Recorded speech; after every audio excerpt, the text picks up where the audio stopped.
하나님이 공의의 하나님이시라고 말씀을 드렸어요. 거룩하시단 말이에요. 죄를 싫어하세요. 굉장히 비호하세요. 그래서 심판을 하십니다. 북이스라엘의 멸망과 남주다의 멸망은 하나님의 심판입니다. 공의의 하나님이시기 때문에 죄를 지은 당신의 백성들을 하나님이 심판의 불로 태우신 거예요. 그러면은 심판하셔서 완전히 멸망당하고 사라지게 만드시는 게 하나님의 뜻이냐? 아니에요. 하나님의 뜻은요, 이 심판의 과정을 거쳐서 정결하게 하시는 거예요. 이 죄를 버리고 겸손하게 만들어 주시는 거예요. 어제 다뤘죠? 겸손한 백성들이 되게 하신다. 그리고 정결하게 된 다음에 비로소 다시 회복과 부흥을 경험하게 하시는 거죠. 여러분, 예루살렘의 멸망을 가장 강력하게 예언한 선지자가 누구예요? 예레미야. 여성적인 심성을 지닌 예레미야거든요. 남자인데 아주 섬세한 그런 정서를 가지고 있단 말이에요. 근데 이렇게 여성적인 심성을 가지고 있는 예레미야가 받은 메시지는 너무 무서운 심판의 메시지예요. 이 무서운 심판의 메시지를 전하니까 백성들이 싫어해요. 왕이 싫어해요. 고관 대작들이 싫어해요. 친척들, 친구들까지 다 등을 돌려버려요. 그 탄식하는 장면이 제가 자주 묵상하는 예레미야 20장입니다. 이렇게 탄식하죠. 여호와여, 주께서 나를 권유하심으로 내가 그 권유를 받았사오며 주께서 나보다 강하사 이기셨으므로 내가 조롱거리가 되니 사람마다 종일토록 나를 조롱하나이다. 나는 물의 비방과 사방의 두려움을 들었나이다. 그들이 이르기를 고소하라. 우리도 고소하리라며 내 친한 벗들도 다 내가 실족하기를 기다리며, 그러니까 넘어지기를 원하는 거예요. 친구들이 친한 벗들도 다 내가 실족하기를 기다리며 그가 혹시 유혹을 받게 되면 우리가 그를 이기어 우리 원수를 갚자 하나이다. 이게 얼마나 힘들어요? 많이 울어요. 이 눈물의 선지자입니다. 하나님을 저주하지는 못하겠고 자살은 참아 못하겠고, 그러니까 애꿎게 태어난 생일을 저잖아요. 내 생일이 저주를 받았다면 나의 아비에게 소식을 전하여 이르기를 네가 득남하였다여 내 아비를 즐겁게 하던 자가 복이 없었다면, 그리고 낮에는 부르짖는 소리 밤에는 떠드는 소리를 듣게 하였다면 이는 그가 나를 태에서 죽이지 아니하셨으며 내 어미의 배로 항상 부르게 하지 아니하셨으며 내 어미의 배로 내 무덤이 되게 하지 아니하신 연고로다. 내가 어찌하여 태어나서 고생과 슬픔을 보며 나의 날을 수욕으로 보내는 거. 내가 왜 태어났을까? 너무 힘들어요. 이 심판의 메시지 때문에 미움을 받아서 생기는 현상이거든요. 근데 정작 심판을 가장 맹렬하게 예언하는 예레미야조차도요, 결국은 회복을 말합니다.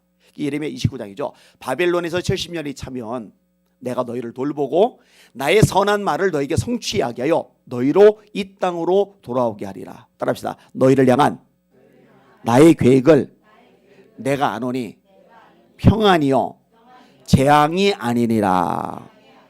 네, 평안이 목적이지 재앙이 주목적이 아니에요. 너에게 미래와 희망을 주려 하는 것이니라. 할렐루야. 이사야서도 마찬가지예요. 66장까지 되죠. 1에서 39장까지 심판의 메시지가 주어지는데 40장에 가면서 논조가 바뀌어요. 너희는 내 백성을 위로하라. 정답게 말하라. 왜 그럴까? 하나님의 진짜 관심은요, 회복이에요. 그런데 죄를 진 상태로 축복하실 수는 없는 거예요. 평안 주실 수는 없는 거예요. 왜? 공의의 하나님이시기 때문에. 그래서 정결하게 하시는 거예요. 고난의 풀무 속에서 말입니다. 스바냐서를 지금 계속 다뤄서 2주 동안 다뤄가지고 이제 다 다뤘고 오늘 마지막 장면을 다루게 됐는데, 이 앞부분에도 하나님의 심판의 메시지가 주어지는데 결국은 회복의 메시지로 마무리가 지어지는 거예요. 자, 예루살렘을 부르는 명칭이 달라집니다. 14절. 시온에 따라 노래할지어다. 이스라엘아 기쁘게 부를지어다. 예루살렘 따라 전심으로 기뻐하며 즐거워할지어다. 자, 바로 앞에 3장 1절에 뭐라고 하세요?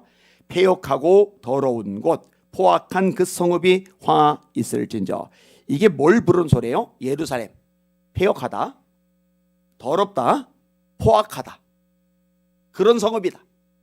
근데 이 고난의 불물을 지났어요. 하나님 심판의 불을 지났어요. 이제 정결해지는 거예요. 그러니까 이 명칭이 회복이 돼요. 시온에 따라, 이스라엘아, 예루살렘에 따라. 딸은 자녀란 말이에요. 딸은 아빠한테 애교 부리잖아요. 딸은 아빠에게 사랑을 받잖아요. 딸은 아빠한테 뭔가 좋은 것도 받아낼 수 있잖아요. 다시 이렇게 사랑받는 존재로, 소중한 존재로 회복이 되는 거예요. 유다 땅이 유다 백성들이 이전의 지위를 되찾게 되는 거예요. 그래서 그들을 향하여 기뻐하라고 노래하라고 말씀을 하고 있는 거예요. 이들은 이제 고통에서 벗어나게 돼요. 15절에 여호와가 네 형벌을 제거하였고 네 원수를 쫓아냈으며 이스라엘 왕 여호와가 네 가운데 계시니 네가 다시는 화를 당할까 두려워하지 아니할 것이라. 자, 첫 번째로 하나님이 네 형벌을 제거하셨다. 이제 고난을 겪었으니까 모든 징벌을 다 받았으니까 이제는 자유로워지는 거예요. 법적으로 면하게 되는 거예요. 그다음에 두 번째로 네 원수를 쫓아냈으며 유다를 멸망시킨 존재가 바벨론입니다. 초인류 강대국입니다. 유다는 이 바벨론을 어떻게 할 방법이 없어요. 살아날 길이 없어요. 탈출할 길이 없어요. 예루살렘에 돌아온다는 것은 꿈 같은 얘기입니다. 불가능한 얘기입니다. 근데 하나님이 이 원수를 어떻게 해결하시느냐? 새로운 제국을 일으키시는 거예요. 그게 페르시아죠. 메데파사 연합군 페르시아. 이 페르시아가 바벨론을 무너뜨리더니 아니 바벨론의 왕 느부갓네살은 죄다 끌어들여서 바벨론에서 살아 여기 있어 그러는데 이 페르시아의 왕 고레스 세계사 이름 키루스는 니들 예루살렘에 돌아가도 돼. 고향 땅에 가도 돼. 이렇게 말도 안 되는 명령을 내려버리는 거예요. 이 고레스 칙령이 역대하 마지막 장 에스라 1장에 나오죠. 바사왕 고레스 원년에 여호와께서 예레미야의 입을 통하여 하신 말씀을 이루게 하시려고. 따라합시다. 말씀을 이루게 하시려고. 이 세계 최강대국이 된 페르시아의 황제가 왜 이런 명령을 내려서 이 정치적인 행동을 했느냐? 자기 생각대로 자기 목적대로 자기 정치적인 야망대로 한 것 같은데 성경은 분명히 말합니다. 하나님이 예레미야를 통해서 하신 말씀을 이루게 하시려고 고레스 왕을 움직이신 거예요. 역사의 주인은 하나님이십니다. 바사왕 고레스의 마음을 감동시키심에 그가 온 나라에 공포도 하고 조소도 내려 이르되 바사왕 고레스는 말하노니 하늘의 하나님 여호와께서 세상 모든 나라를 내게 주셨고 나에게 명령하사 유다리 예루살렘의 성전을 건축하라 하셨나니 그 남아있는 백성이 어느 곳에 머물러 살든지 그곳 사람들이 이러면서 명령을 내리게 되는 거예요. 그 다음에 세 번째 부분인데요. 굉장히 중요한 요소, 가장 많이 강조되는 요소가 나와요. 무슨 말이냐? 하나님이 이제 너희와 함께 하실 거야. 이스라엘 왕 여호와가 네 가운데 계시리. 여러분 사사기가 타락이 반복되는 내용을 다루고 있잖아요. 거기에 맞게끔 반복되는 표현이 나와요. 그때에 이스라엘의 왕이 없으므로 백성들이 각기 소견에 옳은 대로 행하여더라. 여러분 이스라엘 백성들에게 하나님의 백성들에게 왕은 사실 딱 한 번입니다. 하나님뿐이십니다. 근데 하나님이 왕이 아니신 거예요. 그런 지멋대로 사는 거예요. 근데 오늘 본문에 보니까 하나님이 선지자 스바냐를 통해 뭐라고 말씀하느냐? 이스라엘 왕 여호와가 네 가운데에 계시니. 이게 중요해요. 자, 유다 땅이 멸망했어요. 이스라엘 땅이 멸망을 했어요. 멸망한 이유가 뭔지 아세요? 열방이 강해서? 아수르가 엄청나고 바벨론이 대단해서? 아니에요. 하나님이 함께하지 않으시니까 망한 거예요. 자, 그러면은 하나님이 왜 함께하지 않으셨어요? 죄 때문에 함께하지 않으신 거예요. 근데 죄가 해결됐어요? 정결함을 얻게 되었어요? 이제는 하나님이 함께해 주시는 거예요. 이스라엘 왕 여호와가 너희 가운데 계시다. 여러분 하나님의 백성들에게 가장 강력한 능력이 뭐냐?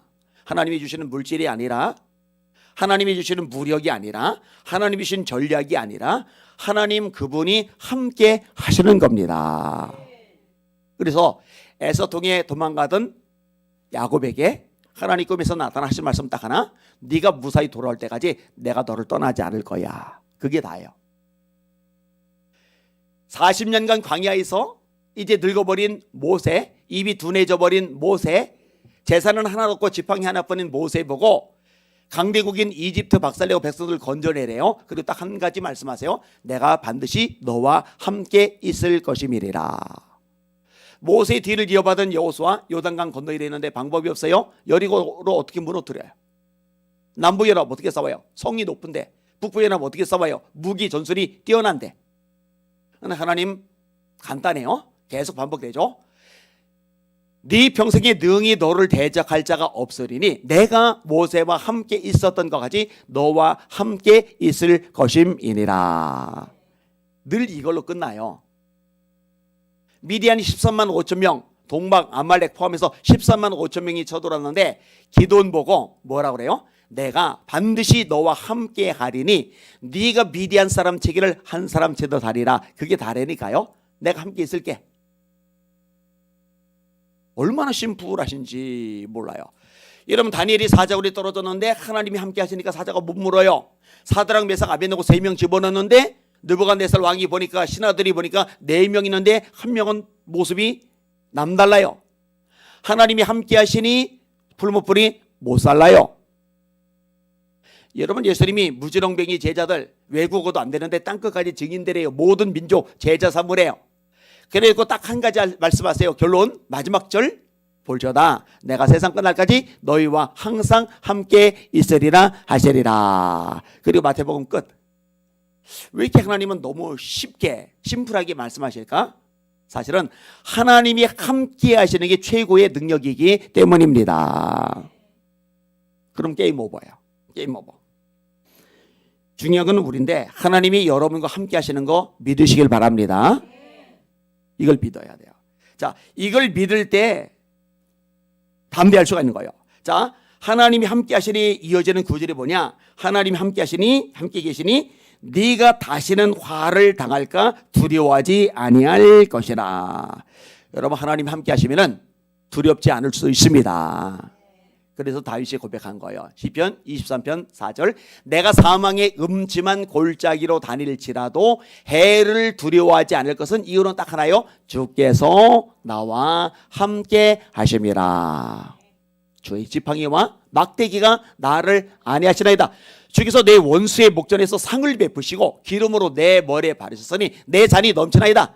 나의 평생에 여호와의 선하심과 인자심이 반드시 나를 따르리니. 하나님이 함께 하시니 하나님의 선하심도 함께 하시고 하나님의 인자심도 함께 하시는 거죠.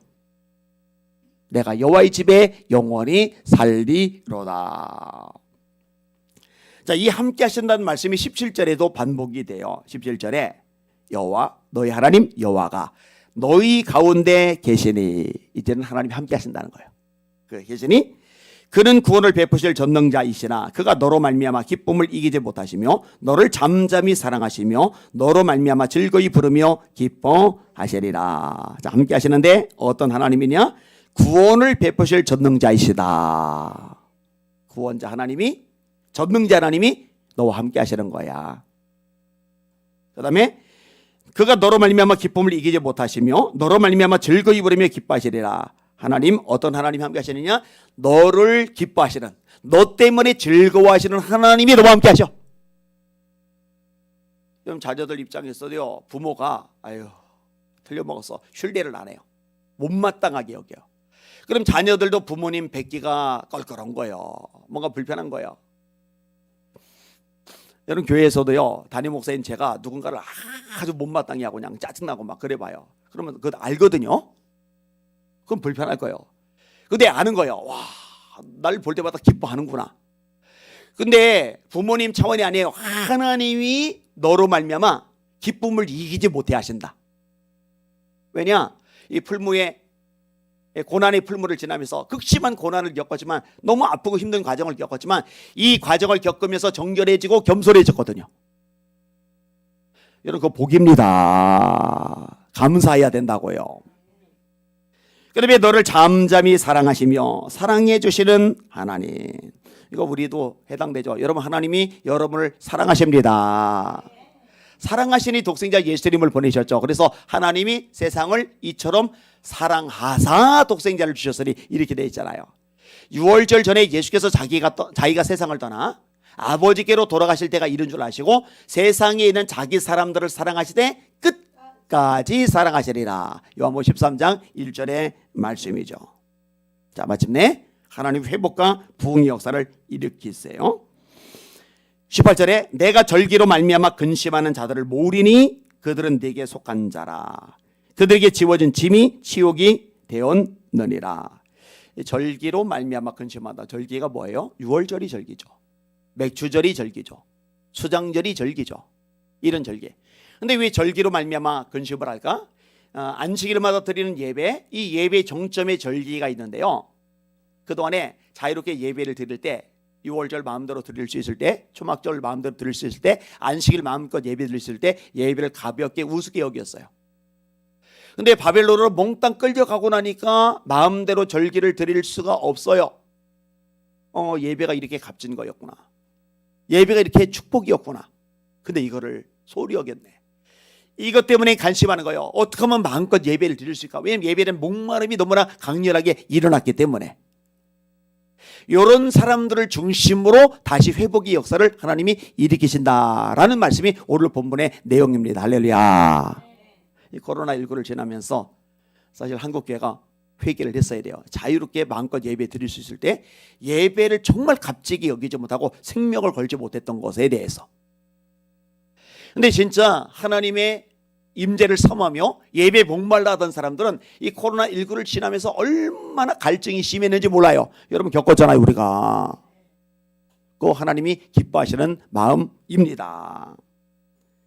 자, 이들에게 칭찬과 명성을 얻게 하시는 거예요. 그때 내가 너를 괴롭게 하는 자를 다 멸하고 벌하고 저른 자를 구원하며 쫓겨난 자를 모으며 온 세상에서 수욕받는 자에게 칭찬과 명성을 얻게 하리라. 이 말도 안 되는 일이죠. 괴롭게 하는 자 벌한다. 바벨론이죠. 저른 자 구원한다. 약한 자죠. 쫓겨난 자 모은다. 바벨론으로 쫓겨났죠. 예루살렘 땅에서 도망갈 수밖에 없게 된 거예요. 온 세상에서 수욕받는 자에게 치욕을 다 당했잖아요. 칭찬과 명성을 얻게 하리라. 내가 그때의 너희를 이끌고 그때의 너희를 모을지라. 내가 너희 목전에서 너희의 사로핌을 돌이킬 때에 너희에게 천하 만민 가운데서 명성과 칭찬을 얻게 하리라. 여호와의 말이니라. 앞부분에 이미 언급을 했어요. 도대체 예루살렘 땅에, 유다 땅에 돌아올 길이 없어요. 불가능해요. 아무리 예레미야가 예언을 했지만, 아무리 하나님의 말씀이 선포되었다 하지만 이거 상황이 여의치가 않아요. 근데 그거는 인간의 눈으로 볼 때 그런 거고, 하나님이 이 말씀을 이루셔서 결국 고레스 왕, 페르시아의 황제를 통해서, 그 칙령을 통해서 예루살렘 땅에 돌아오게 해 주셨습니다. 하나님 말씀 성취되었습니다. 할렐루야. 느헤미야 통해 예루살렘 성이 재건이 되고, 스룹바벨 통해 성전이 완공이 되고, 에스라 통해 신앙 부흥이 일어나고, 하나님이 그렇게 행하셨습니다. 말씀을 정리합니다. 여러분, 하나님이 전능하심을 믿으십니까? 하나님의 말씀이 100% 이루어진다는 거 믿으십니까? 네, 우리는 그것을 믿어야 됩니다. 세상이, 시대가, 국제 정세가 막 어수선하고 막 뒤죽박죽이고 막 이러더라도 하나님의 뜻이 역사 속에서 도도하게 이루어져 가고 있다는 것, 결국 하나님의 말씀대로 모든 만물이 종지부를 찍게 될 거라는 것, 이거를 의지하셔야 됩니다.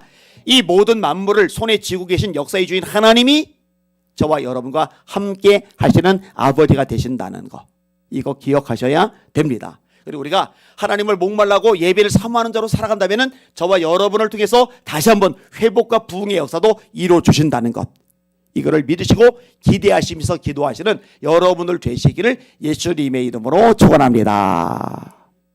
스바냐 끝. 재밌잖아요. 하나씩 다루면. 자, 두 손 들고 기도할게요. 하나님, 하나님의 말씀을 늘 사모하는 제가 되게 하여 주시옵소서. 우리 자녀들이, 우리 미래들이 하나님의 말씀을 목말라게 하여 주시옵소서. 그리고 한국교회가 말씀으로 돌아가게 하여 주시옵소서. 우리 주여 한번 부르고 합심하여 기도합니다.